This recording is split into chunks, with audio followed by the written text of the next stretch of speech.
What's up sa inyo guys? Magandang araw sa inyo. Welcome back again to my vlog. Ngayon araw guys ay pauwi na ako niya papuntang Dasmariñas, Cavite. Pero bago yan ay bablog ko muna ang pagligo namin sa hot spring. Bali naligo kami guys sa may Monbon, Irosin. Sa may Mapaso. Bali ang tawag sa hot spring sa kanila ay Mapaso Spring Resort. Hot spring na sapa siya, nagaling sa mga bukal. Nagaling naman sa Bulkang Bulusan na nasa Monbon, Irosin, Sorsogon, Bicol.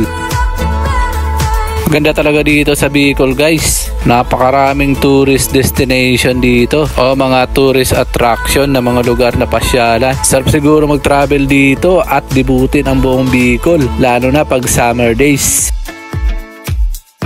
Lalo na yung Bulkang Mayon na napakaganda. Masarap siguro ma-experience pag nakita mo siya ng buo at malapitan. At balita ako marami daw mga adventure activities na pwedeng ma-experience sa gilid ng Bulkang Mayon. Andito na nga pala ako niyan sa may Sinalmakan, Matnog, Sorsogon, Bicol. Dito nga pala ang napakagandang view na overlooking. Kitang kita mo dito ang Matnog Port o pier ng Matnog na papuntang Samar. At matatanaw mo rin dito ang isla ng Kalintaan at pati na rin ang Kapol Island at syempre ang Samar Island. At matatanaw mo rin dito ang Mount Bulusan, pero matatanaw mo lang yun pag summer dahil walang ulap. Ngayon kasi ay puro ulap kaya hindi natin matatanaw ang Bulkang Bulusan.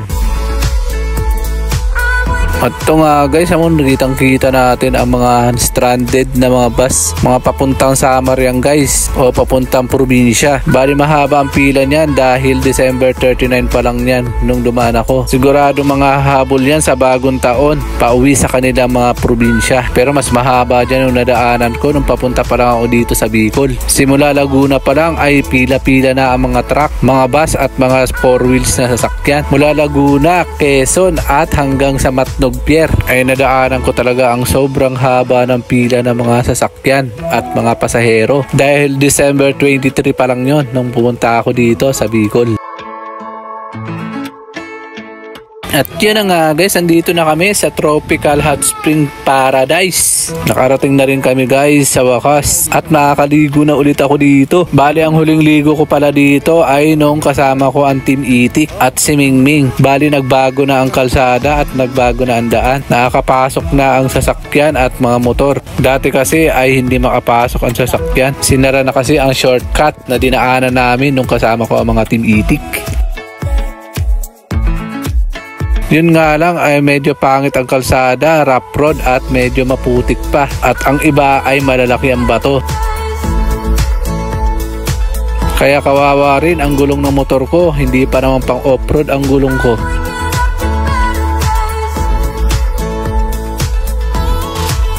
At sa wakas ay nandito na rin kami. Kasama ko nga pala ang bilas ko at ang aking bayaw na kamukha ni Baron. Bali siya rin kasama namin nung naligo kami dito ng Team Itik. At yun nga guys, napakaganda talaga ng lugar na to at napakalinaw ng tubig kahit umulan ay hindi talaga lumalabo at mainit-init talaga. Kitang kita mo talagang ilalim sa sobrang kalinawan. Kaya marami talagang naliligo kahit masama ang panahon. Dahil nga hot spring ay hindi malamig kahit umuulan. Kaya magpapakasama muna ako dito bago umuwi.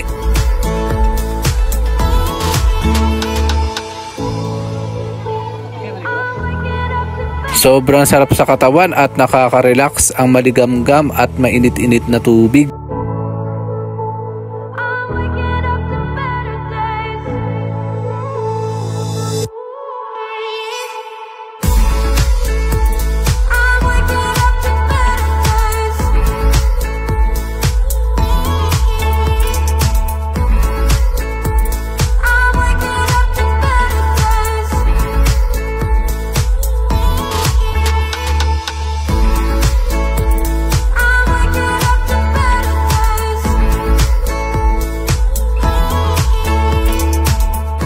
Kitang-kita mo rin na umuusok talaga ang tubig. Ibig sabihin mainit talaga. Legit na hot spring talaga to. At hanggang dito na lang muna tayo guys. Maraming salamat sa panonood. I love you all.